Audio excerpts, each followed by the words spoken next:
സുരേഷ് ഗോപി പറഞ്ഞത് കേരളം വെറുതെ പുലമ്പിയിട്ട് കാര്യമില്ല എന്നാണ്. അപ്പോൾ ഇവരുടെയെല്ലാം കേരള വിരുദ്ധത ഇതിനപ്പുറം വ്യക്തമാക്കാൻ വേറെ ഒന്നും വേണ്ടതില്ല.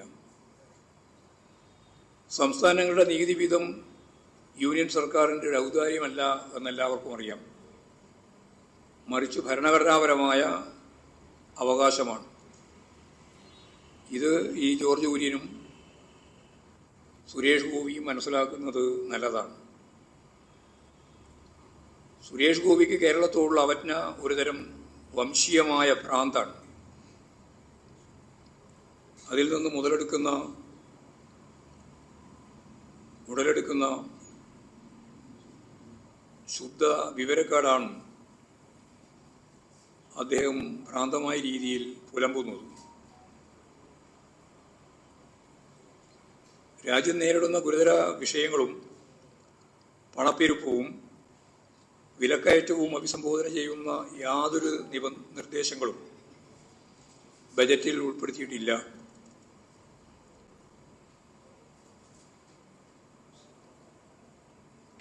ഇന്ത്യയിലെ സാധാരണ ജനങ്ങളുടെ വാങ്ങൽ ശേഷി നഷ്ടപ്പെട്ട ഒരവസ്ഥ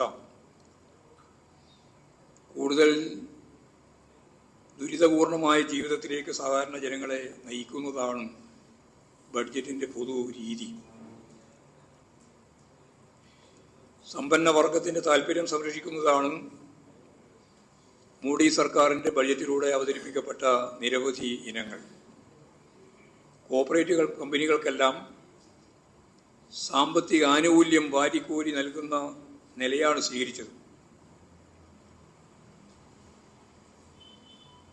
വൈദ്യുതി മേഖലയും സ്വകാര്യവൽക്കരിക്കാനുള്ള ഊർജിത ശ്രമമാണ് BJP സർക്കാർ നടത്തുന്നത്. ഭക്ഷ്യ സബ്സിഡി, തൊഴിലില്ലായ്മ, വിദ്യാഭ്യാസ മേഖല, കർഷകക്ഷേമം, ആരോഗ്യം, ഗ്രാമീണ വികസനം, സാമൂഹിക സുരക്ഷാ പദ്ധതി തുടങ്ങി പൗരന്മാരുടെ നിത്യ ജീവിതത്തിൽ അവരെ ബാധിക്കുന്ന വിഷയങ്ങളിൽ ബഡ്ജറ്റ് ശ്രദ്ധ നൽകിയിട്ടില്ല. നഗരവികസനവും മോഡി ഭരണത്തിൽ സ്തംഭിച്ചിരിക്കുകയാണ്.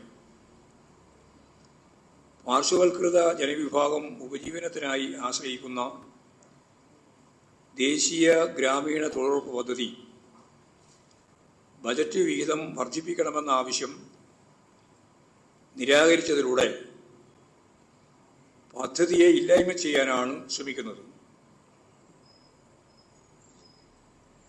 ജനസംഖ്യയിലെ ഭൂരിപക്ഷം കുറഞ്ഞ വേതനത്തിലും അടിസ്ഥാന സൗകര്യ ലഭ്യതയില്ലാതെയും ദുരിതത്തിലാവുകയാണ്. ആദായ നികുതി പരിധി 12 ലക്ഷമായി വർദ്ധിപ്പിച്ചത് സമൂഹത്തിലെ ചെറിയൊരു വിഭാഗത്തിന് മാത്രമാണ് ഗുണമുണ്ടാകുന്നത്. രാജ്യത്തിലെ 200ഓളം വരുന്ന സമ്പന്നർക്ക് 4% സ്വത്ത് നികുതി ഏർപ്പെടുത്തുക എന്നത് കോർപ്പറേറ്റ് നികുതി ഉയർത്തുന്നതിനു വേണ്ടി നിരവധി ആവശ്യങ്ങൾ ഉയർന്നു വന്നതാണ്. നികുതി 4% ഉയർത്തണം എന്നുള്ളത്. കാർഷികോൽപ്പന്നങ്ങൾക്ക് താങ്ങുവില പരിരക്ഷ നൽകുക എന്നതും ഇതിലൊന്നും കാര്യമായ രീതിയിലുള്ള ഒരു ശ്രദ്ധയും ഗവൺമെൻറ്റിൻ്റെ ഭാഗത്തുണ്ടായിട്ടില്ല. കോർപ്പറേറ്റുകൾക്ക് കൂടുതൽ പണം സമ്പാദിക്കാൻ, സമ്പന്നർ കൂടുതൽ സമ്പന്നരാകുന്നതിലേക്ക് നയിക്കുന്ന ഒരു ബഡ്ജറ്റായിട്ടാണ് ഇതിനെ കാണാനാവുക. സ്വകാര്യവൽക്കരണത്തിൻ്റെ ഭാഗമായി 100% പൊതുമേഖലാ സ്ഥാപനങ്ങളെ വിറ്റ് തുലക്കുന്നതിന് ഇൻഷുറൻസ് ഉൾപ്പെടെയുള്ള മേഖലയിൽ ഈ ധാരണ നടപ്പിലാക്കുന്നതിന് വേണ്ടിയുള്ള സമീപനമാണ് സ്വീകരിച്ചിരിക്കുന്നത്. അപ്പോൾ ഇതെല്ലാം വെച്ചുകൊണ്ട് ഈ കേരളത്തോടുള്ള ഈ അവഗണനയിൽ പ്രതിഷേധിക്കുന്നതിന് കേരളത്തിലെമ്പാടും വലിയ കേന്ദ്ര വിരുദ്ധ സമരം രൂപപ്പെടുത്തണമെന്നാണ് പാർട്ടി സംസ്ഥാന കമ്മിറ്റി തീരുമാനിച്ചത്. വരുന്ന 19-ാം തീയതി മുതൽ 23-ാം തീയതി വരെ കേരളത്തിലെ എല്ലാ ഏരിയ അടിസ്ഥാനത്തിലുള്ള ജാഥകൾ, കാൽനട ജാഥകൾ നടത്താൻ ഇപ്പോൾ പാർട്ടി തീരുമാനിച്ചിരിക്കുകയാണ്.